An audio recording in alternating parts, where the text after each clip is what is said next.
सरस्वती पूजाको अवसर पारेर शुक्रबारबाट चलचित्र परिवर्तन प्रदर्शनमा आएको छ। राजनीतिक विश्लेषण र बदलाको भावनाले उत्पन्न परिस्थितिलाई चलचित्रले कलात्मक शैलीमा प्रस्तुत गरेको छ। एक्सन जनरामा निर्माण गरिएको चलचित्रलाई दर्शकले मन पराउने आशा गरिए पनि हलमा दर्शकको उपस्थिति हेर्दा खासै उत्साह दर्शकमा पनि देखिएको छैन। आउनुहोस् लागौं यो रिपोर्टतर्फ।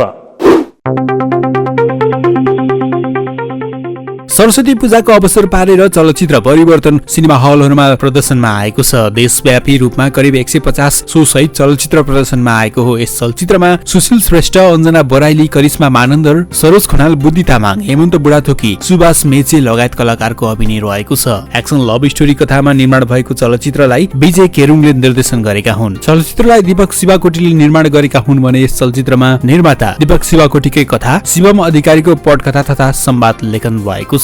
चलचित्रमा शिव ढकालको डीओपी, श्री श्रेष्ठको द्वन्द, बन्दे प्रसादको सम्पादन र एसटी योगीको संगीत रहेको छ। देशव्यापी करिब 150 शो सहित चलचित्र प्रदर्शनमा आए पनि चलचित्र हेर्नको लागि दर्शकको उपस्थिति भने न्यून रहेको छ।